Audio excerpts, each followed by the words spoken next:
농촌진흥청 축산시험장이라는 곳이 있습니다. 이제 지금은 국립축산과학원이라고 돼 있어요. 근데 거기에 좀 근무를 하다가 또 이제 행정기관에 와서 근무를 하다가 또 금융기관에서도 좀 근무를 한 30여 년간 하고 한 10여 년 전에 퇴직을 했습니다. 퇴직을 한 다음에 지금은 그 도시농부라는 이름으로 지금 봉사활동을 하면서 농업을 경영하고 있습니다. 그 가족으로는 저희 아내와 그 딸, 아들을 두었습니다.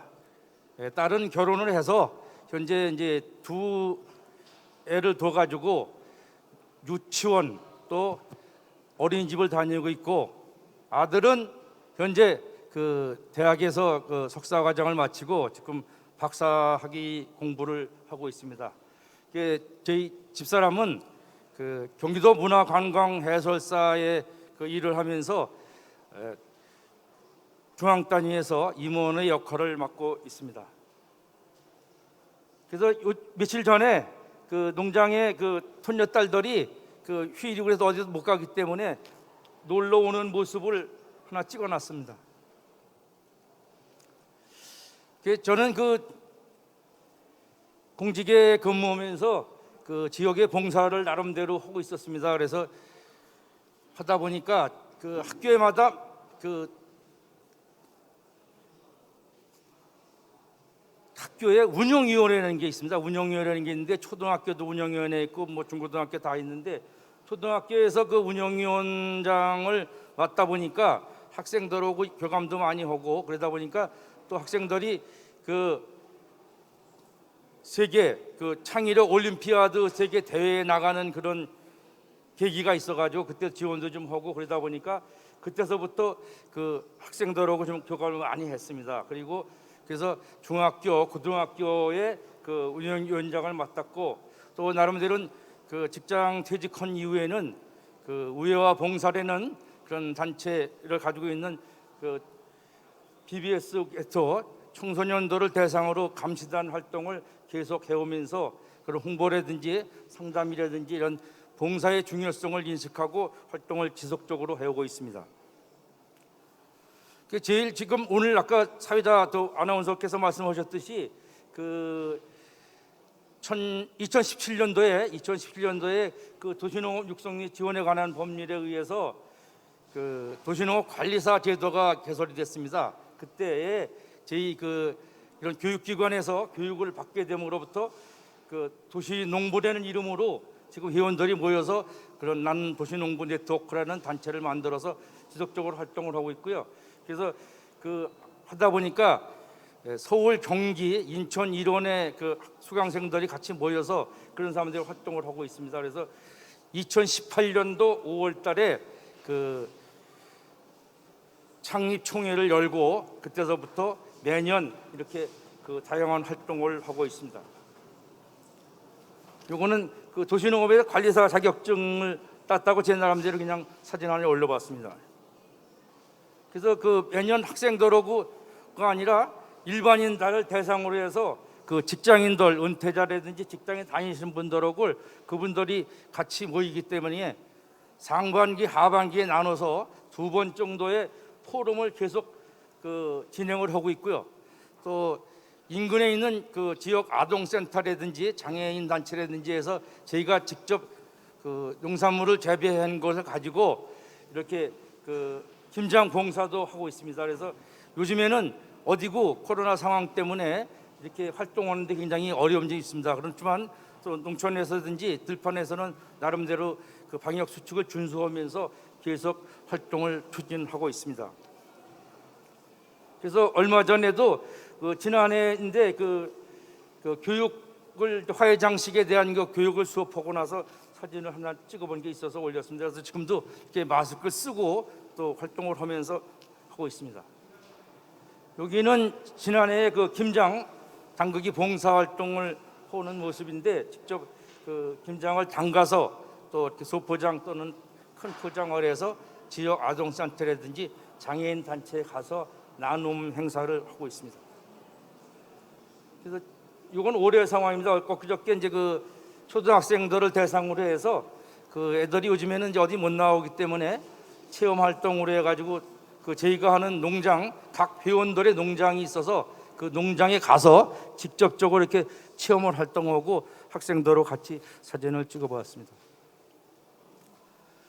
도시농업 그 관리사 제도가 돼서 제가 나름대로 그 문화원에서 그 도시농업 및 그 생활원이라는 과목을 가지고 강좌를 개설해서 계속 그 교육을 하고 있는데, 요즘에는 어디고 수강생을 모집하는 것이 굉장히 어려운 문제점입니다. 그래서 그렇지만 나름대로 거기에 맞게끔 준수하면서 교육을 진행하고 있습니다. 그래서 매년 농사를 짓는, 우리가 산에 가게 되면 뭐 시산제도 지내지만 농사 짓는 사람들끼리도 같이 모여서 1년 농사, 풍년 농사를 짓기 위해서 이렇게 나름대로 신용제도 고용을 하고 있습니다. 또 직장퇴직한 이후에는 그 애들하고 같이 이렇게 그 BBS 중앙연령에서 이제 활동하다 보니까 뭐 봉사상도 받게 되었고 그렇습니다. 또 요즘에는 그 각 지자체별로 주민 참여 예산 제도가 그 도입이 돼 가지고 제가 거기에 관계된 일을 하다 보니까 그 지난해 그 경기도지사님과 같이 또 이렇게 그 토크 콘서트에 참여해서 이렇게 그 우수 제안자로서의 그 역할을 한 적도 있었습니다. 그 사진을 올려보았습니다. 그래서 요즘에는 이제 그 각 지자체별로 농업기술센터라는 곳이 있는데 거기에서 그 농업인 대학 이런 강좌를 많이 하고 있어요. 그래서 거기에서 교육을 받고 그 사람들끼리의 같은 그런 그 동호회 성격을 띤 그런 단체로서 활동하다 보니까 그 관계된 일로 인해서 그 정원 박람회가 열렸을 때에 또 거기에서 직접 참여해가지고 그 상도 타고 나름대로 그 정원 관리를 하고 있습니다. 그래서 지금은 이제 도시농업, 직장인이 아닌 도시농업의 삶이라는 그런 주제를 가지고 그 나름대로 친환경이라든지 우리가 그 귀농 귀촌에 대한 그것을 도시를 떠나지 못하고 사람들인데 그 도시농부가 곧 대안이 아닌가 하는 그런 주제를 가지고 있습니다.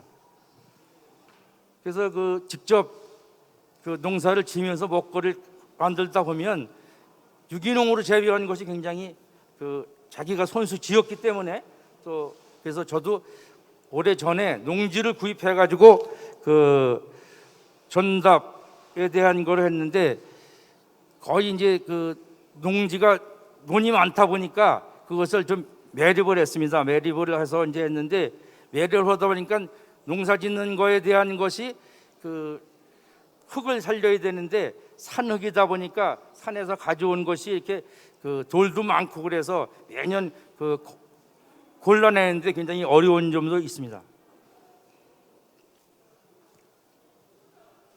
그래서 그 농지를 복토하다 보니까 이제 어려운 점이 있었고요. 근데 그 이후에 또 농가에서 이제 그 축분이 나오는 걸 가지고 여러 해 동안 그 퇴비를 받아서 그 경운 작업을 계속 하다 보니까 요즘에는 상당히 좋아진 상태입니다. 그래서 제가 이제 그 봄이 되면 이제 매년 그 3월 달 정도에 그 이제 제일 먼저 감자 심기를 좀 하고요. 그 이후에 이제 바로 지금 올해는 그래도 날씨가 조금 이렇게 편인데 오늘 아침에도 중부지방에는 기온이 뭐 한 2도 정도까지 내려갔어요. 저희 지방에는. 그래서 좀 추운 상태지만 이제 거의가 이제 바로 이제 5월 어린이날을 전후해서 토마토라든지 참외라든지 오이라든지 직접 그 정식을 할 수 있는 시기가 되었습니다. 주로 저도 그 고추를 재배합니다. 고추를 재배하는데 고추가 노지에 재배하다 보면 그 병충해로 인해서 그 탄저병이라든지 각종 병충해가 있다 보니까 어려운 점이 있어서 하우스를 그 일부 만들어 가지고 그 안에다 하다 보니까 병충해에 좀 걸리지 않는 그렇게 작물을 기르고 있습니다. 그래서 그 귀농 귀촌에 대한 것을 생각하다 보면 원거리에서 그 농사를 짓는 부분이 굉장히 어려운 부분입니다. 통작거리가 가까워야 되는데 원거리에 짓다 보면 그 이동거리라든지 또 어떤 그 농기계라든지 이런 부분에 대한 것이 그 자주 활용하는 가치가 없기 때문에 그 통작거리가 좀 가까이 갔다 하는 좀 생각을 해보게 되었습니다. 그래서 첫 번째는 그 나이가 먹어가면서도 그렇고 우선은 건강이 제일 중요한 사항입니다. 그래서 그 건강을 위해서 먹거리는 문제를 직접 그 생산해서 먹게 됐고, 요즘에는 그 환경적인 게 그 주변에 어려움이 있어서 제대로 된 것을 안 먹게 되면 그 건강에 굉장히 위험 신호가 오고 그렇습니다. 그래서 그리고 지금은 옛날에는 품앗이라는 개념도 있든지 이웃 공동체와 관계가 되어 있었는데 점점 어렵습니다. 그래서 나름대로 어떤 교육 사업을 통하든지 이렇게 해서는 서로가 살아가는 그 사회적 농업에 대한 그 중점을 두고 있습니다. 요즘 자녀들이 이제 그 결혼을 했는데 그 자녀가 생기지 않는 경우가 많습니다. 그래서 환경적인 요인이 크다고 나름대로 생각을 해보았습니다. 그래서 농사 규모는 크지 않지만 그 강한 농부로서의 나름대로의 그 회원들 간의 그 나눔을 하고 정보에 교환하면서 활동을 전개하고 있습니다. 그래서 아까도 체험 활동의 그 내용을 사진을 보여드렸지만 학생들이 직접 씨앗을 뿌리고 또 모종을 심고 해서 각종 먹거리를 생산해가면서 직접 애들이 체험할 수 있는 공간이 그 되는 게 좋겠습니다. 그래서 학생들로든지 하고 저희 나도동은 창립한 지가 4년 차 됐는데 회원 간의 그 방역 수칙을 잘 지키고 그래가지고 그 도시농업에 통해 경험과 역량 있는 사람들이 앞으로 많이 배출되었으면 하는 생각입니다. 감사합니다. 네, 잘 들었습니다. 도시농업을 위해서 활발한 활동을 하셨고요. 그를 통해서 상을 받으신 이력도 굉장히 많으셨는데요. 말 그대로 나는 도시농부 네트워크의 대표님이시자 그런 대표로 활동하시면서 정말 필요로 하는 정보들을 알려주고 교육을 통해서 보다 많은 분들에게 실질적으로 도움을 주기 위해서 노력해 주셨는데요. 여러분 다시 한 번 더 발표해 주신 강윤원 회장님께 감사의 박수 한번 전해보겠습니다. 그럼 이어서 계속해서 토크 콘서트를 진행할 텐데요. 두 번째 발표자를 모셔보겠습니다. 농업법인회사 두호 박두호 대표님과 함께 계속해서 귀농귀촌, 그중에서도 도시농업에 대한 이야기를 나눠보겠습니다. 안녕하십니까? 들리나요? 안녕하십니까? 저는 도시농업 전문가는 아니고요. 실제 귀농을 해서 농업을 하고 있는 8년차 귀농인입니다. 그리고 저는 딸기를 하고 있고요. 유기농업으로 딸기를 하고 있고 요즘 말하는 그런 스마트팜으로 딸기 농사를 짓고 있는 사람입니다. 오늘 사실은 저는 귀농을 준비하는 이제 청년들을 저희 농장에서 직접 6개월 정도를 먹고 자고 그렇게 교육을 하고 있는 그런 교육기관이기도 한데요. 사실은 귀농이란 말이 나오면은 조금 답답한 마음부터 있습니다. 여기 혹시 이제 귀농을 준비하고 계시는 혹은 또 귀촌을 준비하고 계시는 분들이 많이 계신 걸로 알고 있는데 저희가 왜 그런 말 많이 하죠. 연애는 환상이고 결혼은 현실이다고. 근데 실제로 혹시 여기 앉아 계신 분 중에 우리나라 농민들의 평균 농업 소득이 얼마인지 혹시 아시나요? 대한민국 농민의 평균 농업 소득 아시는 분 계신가요 혹시? 그럼 얼마쯤 될 것 같다고 예상들 하십니까? 도시민의 도시 근로자의 평균 임금이 한 4,500 정도 되는데요. 농촌은 농가 소득은 약 한 2,500 정도 그렇게 나오는데 실제 농업 소득은요. 대한민국 농민의 농업 소득은 1,000만 원입니다. 1년에 농업을 통해서 벌 수 있는 평균 농업 소득이 1,000만 원이고요. 그 다음에 1,000만 원이 안 되는 농민들이 전국 대한민국 농민의 70%입니다. 그러니까 농사져서 70% 대한민국 농민의 70%는요. 농사져서 1,000만 원도 못 벌어요. 근데 어떻게 농사를 지시겠다고 귀농을 하시겠습니까? 그렇죠? 귀농하시면 안 되는 거예요. 그렇게 따지면. 그러니까 여기가 귀농귀촌 박람회인데 제가 여기 와서 이런 말씀 드리기는 참 그런데요. 그만큼 철저하게 준비하지 않으면 안 된다는 말씀을 제가 먼저 드리겠습니다. 그리고 농업을 통해서 뭐 이제 저희 집에 그 딸기 농업을 하겠다고 컨설팅을 받기 위해서 오시는 분들이 되게 많이 계신데요. 제가 오시면 첫 번째 드리는 질문이 혹시 5억 있으십니까? 여쭤봐요. 5억의 여유 자금이 있으십니까? 그러면은 5억이 있으면은 연소득이 이것저것 다 제외하고 5천만 원은 제가 보장해 드리겠습니다라고 실제로 답변을 드려요. 5억이 있으시면 5억 정도가 있으면은 토지 구입하고 딸기 하우스 져서 1년에 최소 1억 매출은 올릴 수 있고 매출이 1억이면은 내 순소득은 5천만 원 이상은 가져갈 수 있습니다. 근데 5억 투자해서 5천만 원 벌 수 있으면은 10%잖아요. 요새 수익률이 10%인 게 많지 않은데 괜찮은 장사죠. 근데 여기 앉아 계신 분 중에 현금 5억 여윳돈이죠.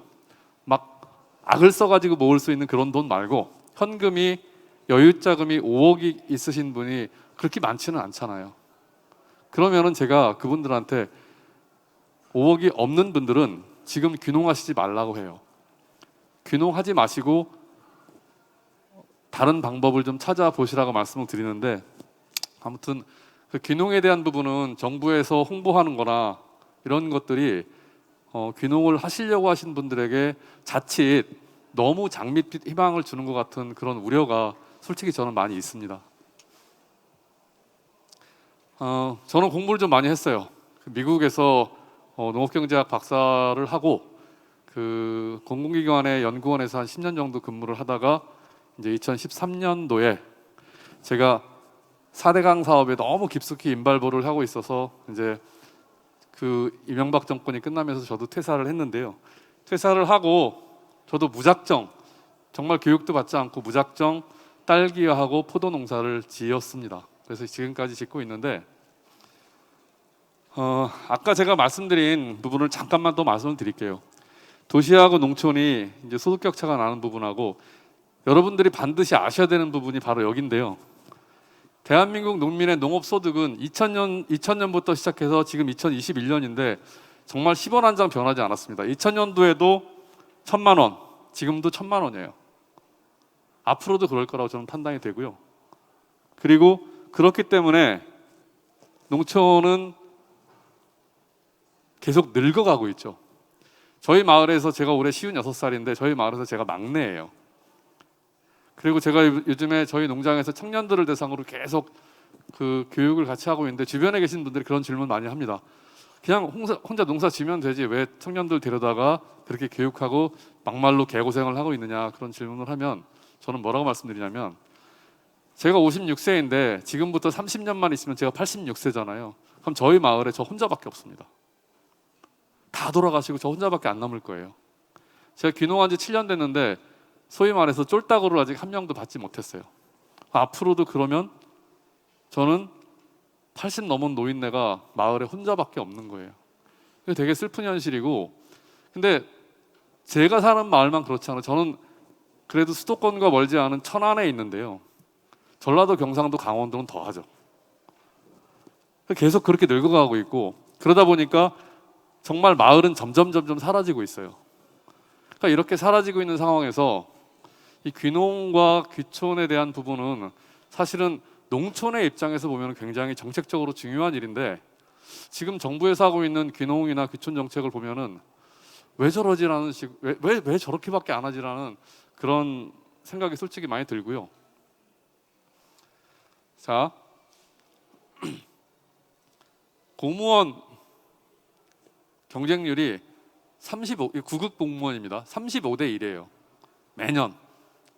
거의 변하지 않고 요즘은 조금 낮아졌는데요. 2013년도에는 53대 1, 53대 1 정도의 경쟁률을 갖고 있고 대기업도 보면 35대 1을 넘어요. 그러니까 그만큼 젊은 친구들은 공무원이나 대기업이나 무지무지 많이 몰리고 있는 거죠. 근데 왜 그러면은 여기 보시면은 이제 농촌 청년 인구의 변화를 보시면 알 수 있는데 청년 인구는 계속 줄고 있고 65세 인구의 고령 인구는 계속 늘고 있고 그러면 저희가 이런 질문을 한번 해볼 수 있어요. 도대체 왜 청년들이 농촌에 오지 않냐? 청년들이 왜 대기업이나 공무원이나 그런 시험에는 몰리고 있는데 농촌엔 왜 오지 않나? 왜 오지 않을까요? 아주 쉬운 말로 희망이 없어서잖아요. 농촌에 가서 내 청춘을 불살을 수 있는 그런 아무런 희망이 없기 때문에 오지 않는 거예요. 계속 떠나고 있고, 물론 최근에 약간 그 추세가 변하긴 했지만 여전히 그런 추세는 마찬가지라고 보여지고요. 그래서 농촌에서 희망을 보고 농촌을 찾는 청년이 거의 없기 때문에 계속 이런 일이 발생하는 거고, 농촌에 희망이 없는 이유는 아까 제가 말씀드린 것처럼 대한민국 농민의 70%는 1년 농업소득이 1,000만 원도 안 된다. 그게 가장 큰 이유라고 저는 봅니다. 자, 이제 굉장히 현실적인 질문인데요. 여러분들 귀농하시면은 정부에서 3억 융자하는 거 알고 계시죠? 3억 융자금 줍니다. 연리 1%인가 2%인가요 요즘에? 옛날엔 3%였는데 그것도 낮아져서 2%로 된 걸로 알고 있는데요. 3억을 빌려줘요. 그것도 귀농하겠다고 하면 모든 분들에게 다 빌려주는 건 아니고 뭐 지자체마다 이게 배정이 있기 때문에 어쨌든 빌려는 줍니다. 자, 그러면 이게 5년 거치 10년 상환이거든요. 5년 거치 10년 상환인데 5년 동안은 이자만 내요. 그러니까 여유가 있죠. 근데 딱 6년 차가 되는 순간부터 여기 3억을 빌리신 분들은 매년 3,600만 원씩을 상환해야 됩니다. 대한민국에서 3억을 투자해가지고 매년 3,600만 원, 그러니까 내가 돈을 쓰고 남는 3,600만 원을 은행에 돈을 갚는 거죠. 갚을 수 있는 농업이 있으면, 그렇게 할 수 있는 분이 계시면 저도 그분을 따라갈 것 같아요. 아까 제가 말씀드렸잖아요. 1,000만 원밖에 못 번다. 대한민국의 70%가. 근데 그런 상황에서 3억을 투자해서 매년 3,600만 원씩을 갚아 나가려면 적어도 7천만 원은 벌어야 돼요. 그래야 나 먹고 사니까. 근데 정말 그렇게 할 수 있는 농업이 있는지를 논농사, 밭농사, 시설원예 이거에 대한 평균 소득을 통계적으로 나와 있으니까 따져보면 돼요. 논농사 몇 평을 지면 쌀이 몇 가마가 나오고 쌀 스매가가 얼마고, 밭농사, 고구마 농사 무슨 이런 농사 지면은 평균 한 평에 10,000원 정도 매출 본다고 보거든요. 그러면 내가 몇 평을 농사를 지어야 그 정도를 벌 수 있는지 이게 계산이 나오거든요. 시설원에도 마찬가지고. 그러니까 그런 거를 계산해 보면 귀농을 하기가 너무 어려워져요. 근데 제가 좀 안타까운 거는 그런 계산 없이 이 정부에서 홍보하고 하는 그런 이게요. 귀농 성공 사례 이렇게 TV에서 나오고 책에 나오는 인물들은요. 정말 0.5%입니다. 귀농을 해서 성공하는 그런 분들은 0.5%, 1%밖에 안 돼요. 그러니까 그런 분들을 기준으로 귀농하시면 안 되죠. 우리는 농업계의 스티브 잡스가 되고 싶은 게 아니라 농업계의 그냥 공무원처럼 대기업 사원들처럼 그런 사람들이 되고 싶은 사람들이잖아요. 근데 그 스티브 잡스 같은 사람 0.1%, 1%의 사람을 홍보하면 말이 안 되죠.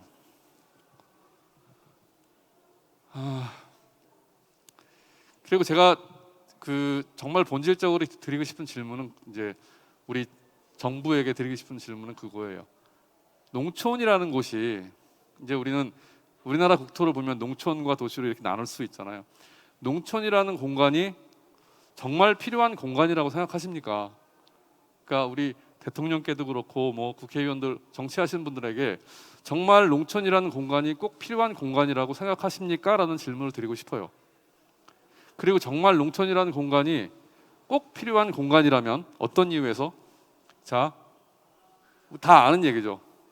식량 주권을 위해서, 식량을 생산하기 위해서 농촌은 반드시 필요하다고 보여지고요. 그 다음에 농촌은 수질을 보존하고 토양을 보존하는 아주 시발점입니다. 그리고 농촌은 생태계가 보존돼야 되는 그런 공간이에요. 도시와는 달리.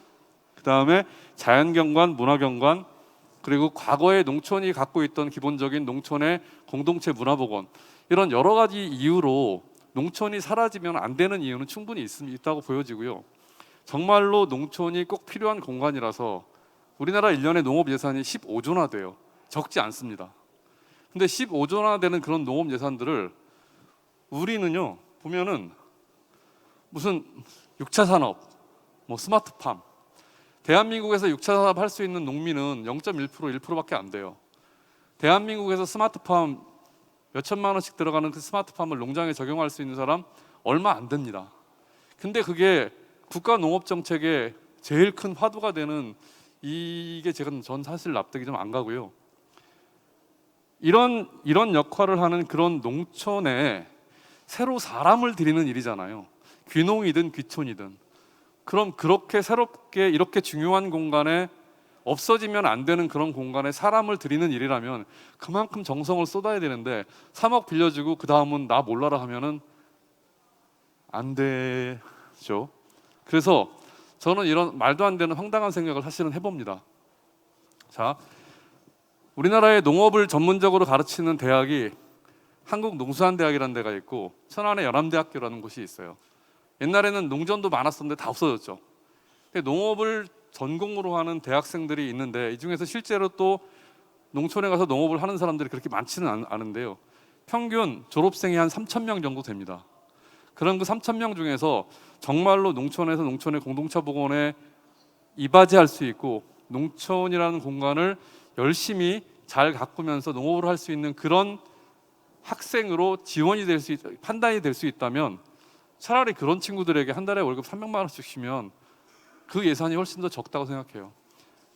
1년에 1,000명씩만 그런 청년들을 배출해 나갈 수 있다면 우리 농촌이 10년 후에는 지금과 같지는 않을 것 같다는 판단이 들거든요.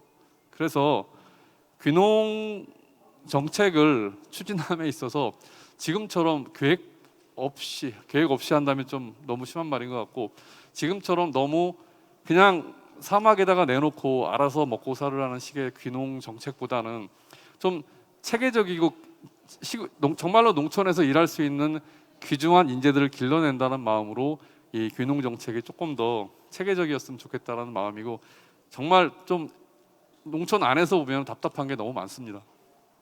네, 뭐 시간이 많이 지나갔죠. 그만해야 되죠. 예, 그럼 나중에 뭐 더 드리고 싶은 말씀이 있는데 시간이 지난지라 나중에 그거는 질의응답 시간에 더 추가로 하도록 하겠습니다. 고맙습니다. 네, 감사합니다. 농업법인회사 두호 박두호 대표님께서 우리가 장밋빛 인생, 귀농 그냥 하면 되는 거 아니야? 라고 또 어떻게 보면 쉽게 생각했던 부분들을 정말 현실적으로 이야기를 해주셨는데요. 강연 들으시면서 궁금한 점을 지금 메모하시는 분도 계시고 한데 모든 분들의 발표가 끝나고 나면 또 Q&A 시간이 준비가 되어 있으니까요. 궁금한 점을 잘 적어주셨다가 이따가 질문하시면 되겠습니다. 2021년 귀농귀촌 청년 창업박람회 함께하고 있습니다. 농협과 연합뉴스가 주최했고요. 이제 마지막 발표자만이 준비하고 있는데요. 이분 여러분 박수 한번 주시죠. MBC 충북 구본상 아나운서께서 발표를 해주시겠습니다. 네, 안녕하세요. 반갑습니다. 네. 저는 사실 그 도시농업 전문가는 아닙니다. 아까 그러니까 도시농업 중에서 거의 농업을 빼면 도시처럼 지금 이렇게 거의 도시인처럼 생겼죠. 지금 양복도 입고 오고 심지어 저 들어올 때 이렇게 팔찌까지 주셔가지고 패션의 완성까지 시켜주셔가지고 전형적인 이제 도시인으로서 지금 섰는데 어떻게 생각하면 저 같은 이제 도시인이 농촌으로 촌으로 돌아가는 것. 저 같은 사람이 이제 농촌에 가서 정착하게 된다면 이제 그게 귀농귀촌 정책의 성공일 것 같습니다. 그래서 저는 이제 MBC 충북에서 아나운서로서 일을 한 지 지금 이제 한 18년 정도 됐는데요. 이제 언론사에서 뭐 여러 가지 시사 토론이라든지 지역에서 또 특히 또 라디오 프로그램 PD도 같이 겸하면서 지금도 저희 코너 중에 농사는 처음이지라고 해서 청년 농부가 1년 동안 그 짓고 있는 또 그 할머니들 할아버지들 또 그 농촌 들어가서 살고 있는 그걸 생활을 시작한 그 도시 이 청년 농부를 직접 또 함께 코너에 모셔서 지금 1년, 2년, 3년째 지금 계속해서 매주 그 얘기를 쌓아가고 있어요. 그래서 아마 그렇게 역할을 하다 보니까 오늘 이 자리까지 온 것 같긴 한데요. 간단하게 말씀을 좀 드리고 지나가겠습니다. 사실 저희 과장님께서 자기소개 간단하게 해주시면 됩니다라고 했는데 이렇게 아주 또 심도 있는 또 여러 가지 좋은 말씀들을 해주셔서 박 대표님께 제 시간을 드려도 된다라고 말씀을 드리려다가 제가 나왔습니다. 저는 코로나19 이후, 그러니까 포스트 코비드 19라고 제가 썼는데요. 그리고 나서 그 이후에 농업에 대해서 함께 생각을 해봐야 되지 않을까라는 생각으로 오늘 이 주제를 잠깐 마련을 했습니다. 인간에서 아이로라는 제목을 그냥 한번 달아봤는데요. 그 저희가 왜 사람인자 그런 얘기 많이 하잖아요. 사람은 혼자 살 수 없다. 함께 도우면 살아가야 된다. 그래서 사람 인자를 서로가 이렇게 기대고 있는 형상으로 얘기를 많이 합니다. 그래서 인성교육할 때도 아이들한테 가르칠 때도 그런 얘기 많이 하는데, 영어로는 인간 나라고 하면 또 아이라고 쓸 수가 있죠. 아이라는 거를 이 상형되어 있는 그 모양 그대로 생각을 해보면 땅에 발을 딛고 서서 하늘을 바라보고 있는 모습이라고 생각할 수 있을 것 같습니다. 지금 저도 그렇고 여러분도 그렇고 이 마스크를 쓰고 지금 있는 이 상황들, 뭐 1년이 지금 넘어가면서 어떻게 보면 조금 익숙해지셨을지도 모르겠습니다만, 돌이켜 생각해 보면 굉장히 사실은 지금 충격적인 현실을 맞닥뜨렸고 그 1년 이상을 지금 저희가 살아내고 있어요. 그래서 이게 언젠가는 곧 사라지겠지라는 희망을 안고 살지만, 그래서 포스트라는 말을 붙여서 그 이유를 또 생각하자고 얘기하고 있지만, 여전히 우리가 그 충격 속에서 이렇게 조심하면서 전례 없던 일들을 겪으면서 정신적으로 굉장히 큰 충격 속에서 우리가 사실은 1년을 함께 잘 이겨내온 겁니다. 그래서 저는 그 농촌을 생각하면서 자기소개해오라 그래서 제가 잠시 다음 페이지로 바로 넘어가겠습니다. 농촌을 생각하면서 근원이라는 생각을 다시 한번 좀 생각을 해봤어요. 우리들에게 이 코로나 시대를 맞이해서 어떤 것이 과연 정말 진정한 가치가 될 수 있고 힘이 될 수 있을까? 저는 정신이라는 생각을 일단 해봤습니다.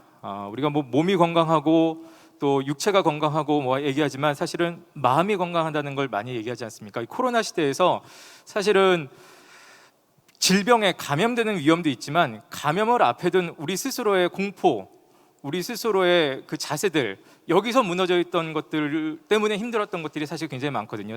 따지고 보면 포스트 코로나, 이 코로나 시대 때문에 실질적으로 죽은 사망자 수, 우리나라에서만이라도 보면요, 아주 그렇게 정말로 우리의 이 폐부를 찌르고 들어오는 만큼의 위협은 아니었지만, 이런 일들을 우리가 처음 겪어본 거예요. 정신적으로 너무 당황했죠. 많은 사람들이 무너졌고 이 갈팡질팡 우왕좌왕. 그래서 심지어 오늘 이런 귀농귀촌 박람회도 매년 있었겠습니다만, 오늘 주제는 저는 특히 포스트 코로나 시대를 준비하는 자세로 많이 얘기를 듣고 좀 생각을 많이 해왔었거든요. 그래서 이런 시대에 우리에게 있어서 정신적인 가치를 다시 한번 돌아볼 수 있는 곳이라고 생각을 해봤습니다. 우리가 귀촌이라고 얘기를 합니다. 돌아갈 귀자를 쓰죠. 말이 참 재밌는 것 같아요. 아까 강 대표님께서는 전형적인 그 농촌 태생이라고 말씀하셨는데, 저는 사실 전형적인 서울 사람입니다. 서울에서 태어나서 이제 직장을 그렇게 충북 쪽으로 옮겨가면서 일을 해서 거기서 이제 거의 20년 가까이 지금 살고는 있습니다만, 그럼에도 불구하고 제가 만약에 농사를 짓게 되고 촌 생활을 더 결심을 하게 된다면 귀농귀촌이라고 말하죠. 한 번도 농촌에서 나지 않았지만 우리가 귀농이라고 말합니다. 돌아간다고 얘기해요. 왜? 근원의 가치가 거기 있기 때문에. 우리가 도시 사람들도요, 농촌 가서 자연 풍경 보고 그러면은 한 번도 못 보고 서울에서 한복판에서만 자랐던 강남 사람들 가면 좋다 그래요. 좋다. 마치 내 고향 온 것 같다. 고향 거기 아닌데. 왜? 사람이 태어나서 자라면서 그 자연에서 주는 그 근원의 가치가 있거든요. 분명히 농촌 그리고 우리 귀촌 할 때 이 촌은 그러한 가치를 분명히 가지고 있다고 생각합니다. 그래서 장소뿐만 아니라 근원의 가치를 가지고 있는 곳이라는 생각이 들어서 귀농귀촌은 그런 면에서 분명히 가치가 있지 않나. 그리고 아까 말씀드린 대로 땅에 발을 딛고 하늘을 바라보는 사람으로서 우리가 코로나19 시대에 많은 것들이 있습니다만, 예를 들어 지금 뭐 4차 산업혁명을 얘기하고 인터넷 혁명을 얘기하고 사람들이 거기서 어디서 길을 찾아야 되나 자꾸 갈팡질팡하고, 저부터도 그런 생각 많이 합니다. 그런데 결론적으로는 우리가 뭐 배민을 시키든 쿠팡을 시키든 결국은 먹거리 사서 내 필요한 것 사서 내 입에 넣고 내 몸에 걸치고 내 할 것 찾는 일 하는 거예요. 결국은 사람이 아무리 4차 산업이 되고 5차 산업, 6차 산업이 가도 결국은 제일 중요한 거 먹는 거, 오늘 하루에 달콤하게 하루 잘 잠드는 것, 거기에 있지 않나 생각이 돼서요. 땅에 발을 붙이고 사는 사람으로서의 그 근원의 가치를 생각해 보지 않으면 계속해서 정신도 흔들리게 되고 또 거기에 대한 가치를 얘기하는 것이 귀농귀촌의 첫 출발이 아닐까 생각을 합니다. 사실 저는 아까 박 대표님 말씀드리면서 굉장히 공감을 많이 했어요. 왜냐하면 저도 지역에서 시사 토론 같은 거 이제 진행을 하다 보면 많은 주제가 농촌 주제가 많이 나옵니다. 근데 이제 귀농귀촌이 아니더라도 농촌의 고령화, 인구 감소, 특히 이제 이 코로나 시대 맞아갖고 일할 인력이 없어요. 외국인 노동자 외국에서 못 들어옵니다.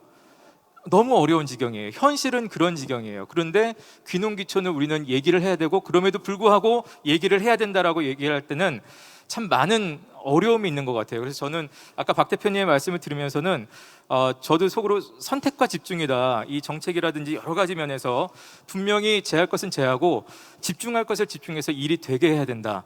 근데 그 되게 하는 것 중에 하나는 저는 여러 가지 뭐 실질적인 돈과 관련된 정책도 있지만 좀 젊은 사람으로서는 제가 일부러 사실 아이라는 그 단어를 가지고 나와봤어요. 제가 학부를 인문학부를 나왔는데요. 인문학이라는 것이 그 단어나 이 말이 갖고 있는 거에서의 의미를 찾아나가는 또 그런 학문이기도 하거든요. 왜? 요즘 젊은이들 재미없으면 안 갑니다. 소위 말해서 돈 없으면 안 가고 돈 드는 것 아니면 안 가고 사람 사는 게 다 똑같거든요. 재미있고 흥미있고 갈만하면 가는 거거든요. 그런 장소를 만들기 위해서 정책도 마련이 돼야 되고 선택과 집중이 돼야 되는데 아까 서두에 말씀드린 것처럼 저 같은 도시 사람, 태생의 도시 사람인 저 같은 사람이 귀농귀촌을 선택할 수 있다면 그게 진짜 귀농귀촌 정책의 성공이거든요. 그래서 오늘 그런 것들을 저도 이 시대를 살아나가고 있는 한 사람으로서 또 도시에서 태어나서 지금 그렇게 지역으로 내려와서 살고 있는 한 사람으로서 여러 가지 또 현실적인 얘기를 함께 나누고 싶어서 나왔습니다. 아마 제 생각에는 내년부터는 저는 그 초대는 못 받을 것 같아요. 그래서 오늘 하고 싶은 얘기는 다 하고 돌아가도록 하겠습니다. 그래서 지금 요 밑에 잠깐 써놓은 것들이 TV에서 여러분이 자주 보실 수 있는 프로그램들입니다. 근데 안 싸우면 다행이야, 뭐 어쩌다 사장, 뭐 삼시세끼 여러분들이 다 한 번쯤 TV에서 보시는 것들인데 이런 것들이 다 이 농촌의 어떤 가치, 촌에서 즐길 수 있는 낭만이라든지 여러 가지 또 것들을 결국 이런 데도 그 가치가 있고 사람들이 재미있어 할 수 있는 요소가 있기 때문에 방송가에서도 끊임없이 만들어내고 있는 거거든요. 물론 거기에 좀 허황된 낭만이 껴있을 수 있다는 비판이 있을 수도 있겠습니다만 이런 것들이 여전히 이렇게 방송가에서도 보여집니다. 그래서 이런 힐링과 또 인간성을 좀 회복할 수 있는 곳, 농촌으로서의 돌아감, 귀농, 귀촌에 대해서 오늘 토크 콘서트 주제 또 질문 주시면 여러 가지 함께 얘기해 보도록 하겠습니다. 고맙습니다. 네, 감사합니다. MBC 충북 구본상 아나운서와 함께했습니다. 충북 MBC에서 방송을 하면서 교양 프로그램을 하시지만 그 중에서도 농촌, 귀촌에 대한 프로그램을 오랫동안 진행하면서 오늘 이 자리에 함께하게 되었습니다. 그럼 지금부터는요, 여러분들께서 발표하셨던 분들에 대한 질문을 하는 시간도 준비가 되어 있지만 먼저 저희가 준비해 놓은 질문을 드리고 그 이야기를 함께 발표하셨던 분들에게 들어보도록 하겠습니다. 첫 번째 질문 한번 드려볼게요. 귀농귀촌에 대한 이슈가 되고 있고 많은 분들이 시작을 하고 있습니다. 이렇게 확대되는 과정에서 가장 노력을 해야 하고 신경 써야 할 부분이 있다면 어떤 부분이 있을지 먼저 강윤원 회장님께서 말씀해 주시겠습니다. 네, 그 농업 귀농귀촌 이제 접근어 실력으로 나가면 제일 중요한 게 그 농업에 대한 걸 알아야죠. 또 알고 내가 잘하는 거, 잘하는 그런 품목이 됐든 뭘 어떤 목표를 세웠을 때 그쪽에 알아야 되고 자기 역량을 키운 다음에 접근해야지. 그렇지 않으면 그 뒤에 뭐 어떤 거든지 뭐 그냥 농업 귀농귀촌만이 아니라 다른 산업도 그렇지만 목표를 세웠을 때는 잘 알고 접근해야 되라고 생각합니다. 네, 많은 혜택과 정책 지원을 통해서 쉽게 생각하지 마시고 잘 알고서 행동을 해야 한다라는 말씀 해주셨고요. 이어서 이 질문에 대해서 박두호 대표님께서도 답변 드리겠습니다. 저는 아까 대충 말씀드린 것 같은데 계산이 가능해요. 계산이 가능하니까 반드시 계산하고 실행에 옮기시길 바랍니다. 이상입니다. 네, 처음 시작할 때 현금 5억 있으면 시작하라라고 하셨죠. 5억을 투자하면은 5천만 원 정도의 수익이 생길 수는 있으나 아무런 준비가 없이 하면은 굉장히 어렵다라는 현실적인 조언을 해주셨습니다. 이어서 우리 구본상 아나운서께서는 어떻게 생각하시나요? 글쎄요, 아까 처음에 강 회장님께서 준비 잘 하라고 하셨는데 저도 뭐 만약에 저한테 또 제 친구들도 가끔 이렇게 물어보면 나중에 살고 싶긴 한데 정작 뭘 어떻게 해야 될지 잘 모르겠어라는 말이 먼저 합니다. 저희 친구들끼리 가볍게 톡할 때도. 특히나 원래 농촌 출신이어서 도시에서 살다가 그야말로 자신의 본 고향으로 돌아가는 분들도 많이 있죠. 근데 그런 분들은 보통 이제 자신의 연고가 있는 곳으로 많이 돌아가게 마련이고, 그래도 거기서 얻는 정보라든지 소위 말하는 믿고 가는 것들이 있는데, 그냥 도시에서 살기도 했고, 그렇지만 한 번쯤 이제 은퇴 이후에 내 삶의 선택에 있어서 한 번쯤 거기도 분명한 선택지가 있다면 내가 가볼 만 할 텐데라고 생각은 하지만 정작 잘 모르는 것 같아요. 그러니까 많이 센터도 있고 많이 정보도 있다고 하지만 실질적으로 필요한 얘기, 지금 뭐 얼마 있으면 오십시오라는 박 대표님 이런 말씀 해주시는 분 별로 없거든요, 사실은. 맞습니다. 진짜로. 네. 그래서 이런 면에서 진짜로 준비될 수 있는 정보가 좀 되었으면, 그런 것들은요. 그래서 저는 아까 인문학 얘기했습니다만 젊은 사람들 SNS 많이 하잖아요. 귀농귀촌 샵 귀농귀촌을 해서 정말 그런 것들도 하나에 자꾸 사람들한테도 편하게 자꾸 다가가고, 이런 것들을 하는 게 농촌에서 사는 게 힘들고 어려운 현실이 있지만 거기서 분명히 어떤 성공들이 일어나갈 수 있는 그런 정보들이, 실질적인 정보들이 조금 이제는 젊은 사람들한테 다가갈 수 있는 정보 매체를 통해서도 좀 많이 자연스럽게 멋스럽게 세련되게 좀 자꾸 접근이 돼야 된다라고 생각을 합니다. 그래서 2005년에 왜 우리 귀농인구 한 1000명 정도부터 시작했다고 하는데 지금 15년 됐잖아요. 네. 이제 사실 어떻게 보면 이제 시작이에요. 귀농귀촌 어렵다고 주저앉을 게 아니라 이제 정말로 제대로 된 귀농귀촌을 할 수 있는 그런 정책을 정하고 방향을 다시 한번 점검할 수 있는 때가 지금이 아닌가 저는 생각을 해봅니다. 네. 네, 다시 한번 지금 이 시기에 대한 중요성을 느낄 수가 있는 것 같은데요. 저도 이번 박람회를 통해서 3일 동안 이곳에 와서 둘러보니까 정말 놀란 부분이 저 또래의 친구들도 굉장히 많은 것 같고요. 의외로 은퇴를 하시고 귀농과 귀촌을 꿈꾸시는 분도 많으시더라고요.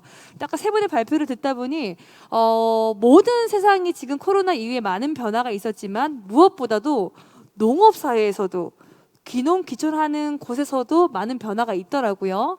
아까 네트워크 강의를 할 때도 마스크를 끼고 강의를 한다고 하셨고요. 여러 농사 지으실 때도 마스크를 꼭 착용한다고 하셨는데, 그렇다면 지금부터 코로나 이후의 삶에서 농산업은 어떻게 변화할 것 같은지 한번 이야기를 들어보고 싶어요. 먼저 첫 번째 강윤원 회장님께 여쭤보겠습니다. 네, 뭐 누구도 예측은 못하죠. 예측은 못하는데 어쨌든 인구가 이제 쉽게 서울 인구가 계속 지방으로 이제 탈하고 있어요. 그러다 보면 제일 데이터가 나온 거 보니까 이제 가까운 거리, 우리가 이사를 간다고 해도 평균 거리가 한 12km 된다고 그래요. 저희가 이렇게 최초 이사를 해서 다른 거리로 가는 것이 네. 한 우리 이제 12km 정도, 뭐 30리 정도 된다고 그러죠. 그런 것처럼 수도권 서울에 사시는 분들이 아니면 또 이렇게 가까운 데로 옮긴다 해도 경기도로 온 숫자가 보니까 경기도가 많아졌어요. 이제 그런데 이제 앞으로는 그분들이 와서 접근했을 때 딱 뭐 토지를 구입해서 또 아니면 뭐 농가를 어디 해서 뭐 오기도 어렵기 때문에 나름대로는 그 시행착오를 겪기 전에 도해지에 있으면서 서서히 시간을 두고 이렇게 접근하지 않을까 그렇게 생각을 합니다. 네, 잘 들었습니다. 옆에 계신 박두호 대표님께도 여쭤보겠습니다. 코로나랑 농업이랑 이게 어떻게 관련이 있는지 저도 사실은 뭐 저 전문가가 아니라 잘 모르겠는데 제가 이런 사례를 한번 들려드려 볼게요. 지금 제가 제 딸기 500g을 현대백화점에서 저한테 10,000원을 주고 사갑니다. 500g에 10,000원이니까 굉장히 비싸게 받는 거예요. 근데 그 10,000원에 딸기를 사다가 제가 백화점에 한번 가봤거든요. 도대체 이것들이 얼마에 팔고 있나? 3만 원에 팔고 있더라고요. 500g에. 근데 거기 팩에 보면은 제 전화번호와 연락처가 다 적혀 있어요. 그럼 저한테 전화하면은 3만 원이 아니라 15,000원쯤에 줄 수도 있는데 전화 안 하시는데 왜 안 하는지 잘 모르겠는데, 제가 이 말씀을 왜 드리냐면 이제는요, 이제 농산물은 지금처럼 바보같이 가락동으로 모조리 다 올라왔다가 다시 전국으로 내려보내는 이런 중앙 배송 시스템은 정말 포스트 코로나 시대에 반역해가는 그런 농산물 유통 시스템이에요. 천안에서 생산된 농산물도 서울로 갔다가 천안으로 다시 옵니다. 바보 같죠. 굉장히 바보 같죠.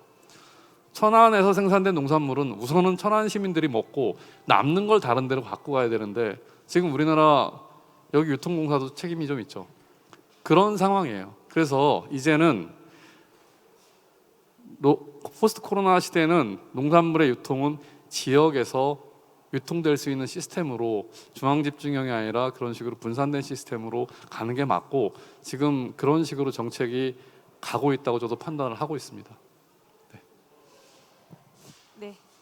네.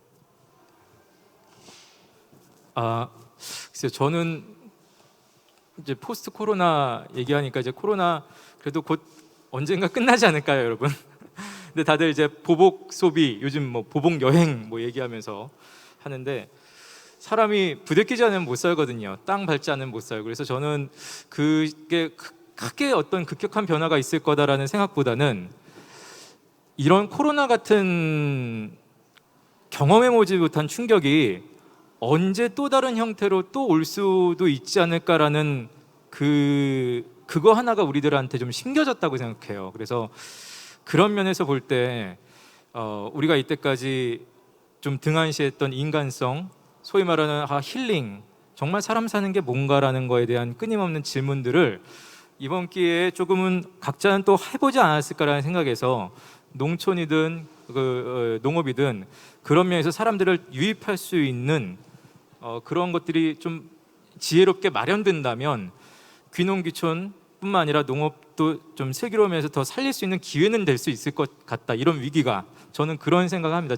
전문가는 아니니까 자세한 정책 같은 거 말씀 못 드리겠지만 그래서 우리가 언젠가 또 다른 질병이 나타나면 또 이렇게 될 거잖아요. 그래서 그런 면에서 볼 때는 코로나는 분명히 끝날 거라고 생각하지만 그 이후에 어떤 이때 우리가 배웠던 어떤 교훈 같은 것들이 그런 면에서 사람들이 유입할 수 있는 정책으로 좀 이어져야 된다라고 생각은 합니다. 네.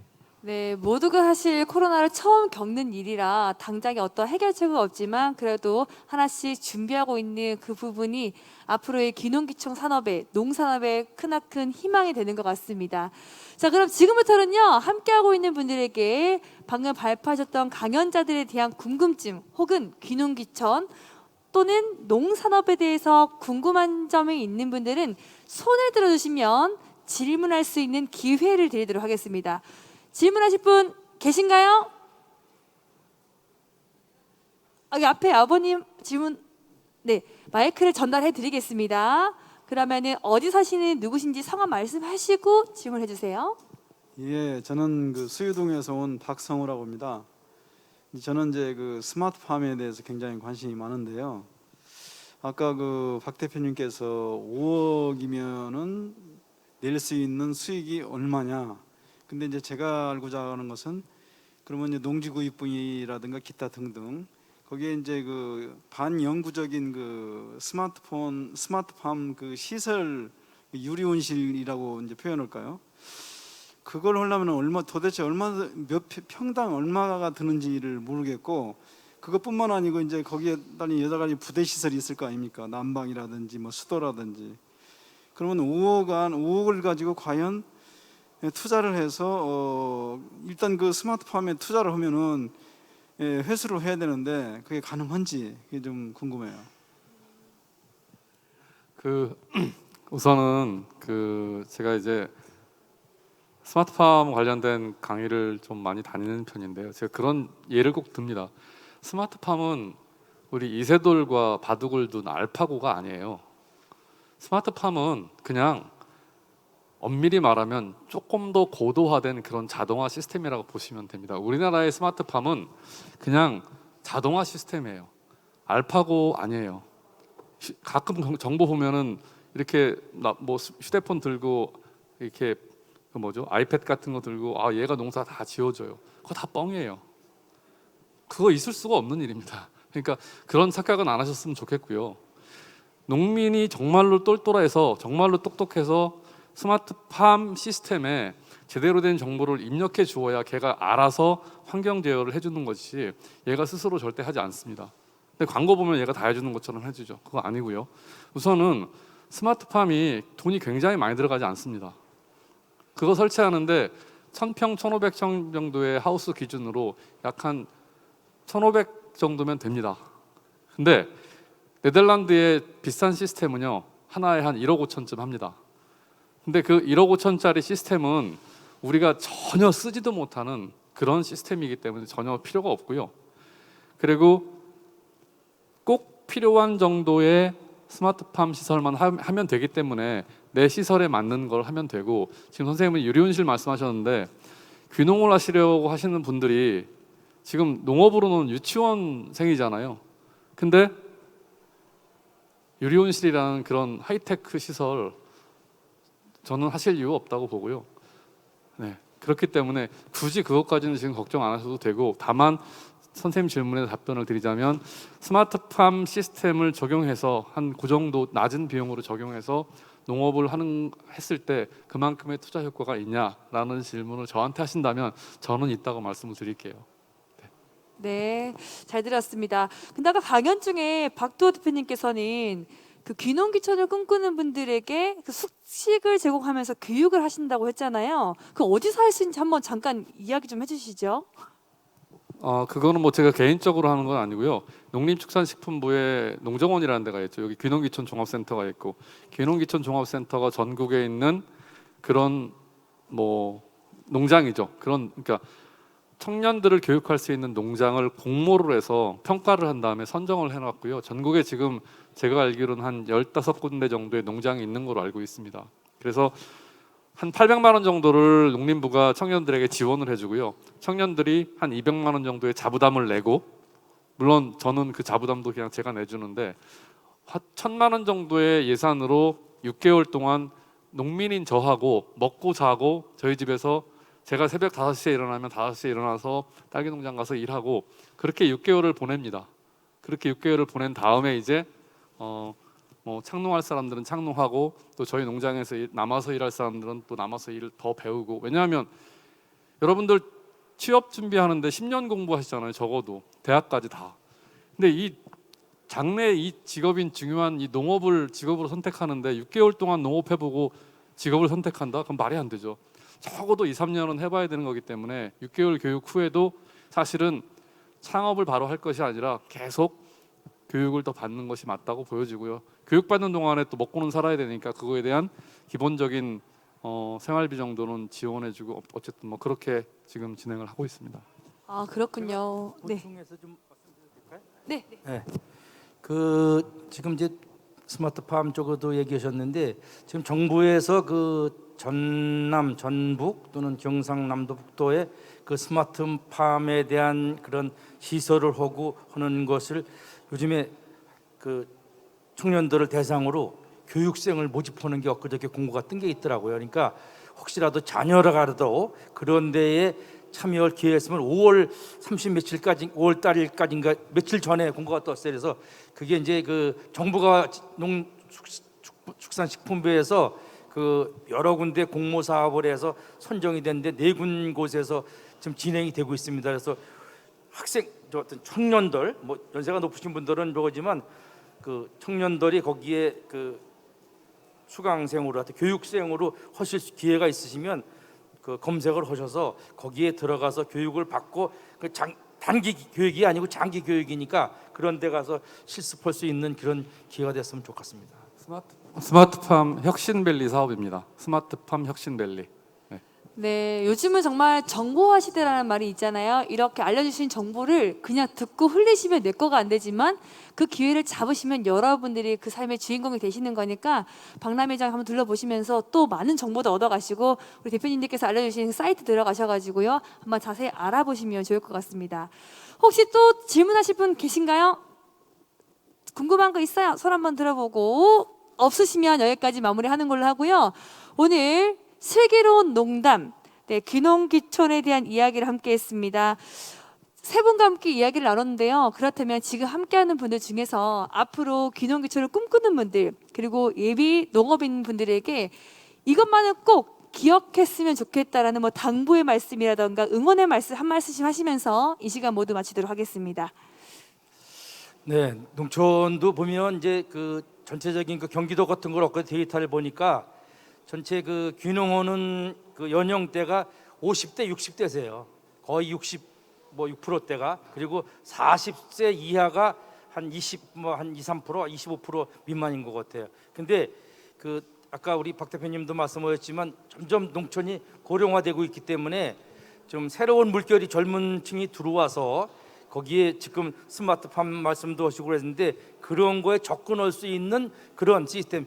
요즘엔 뭐 드론을 띄워서 뭐 농약을 주고 또 드론을 띄워서 뭐 뭘 배송하듯이 그런 거 조작할 수 있는 기능은 연령층이 높으신 분보다는 좀 연령층이 적으신 분들이 그 조작 기능이라든지 어떤 그런 거에 접근하시기 좋기 때문에 그래도 될 수 있으면 젊으신 분들이 그쪽에 대한 걸 꾸준히 역량을 강화하셔서 접근했으면 하는 부탁이 있습니다.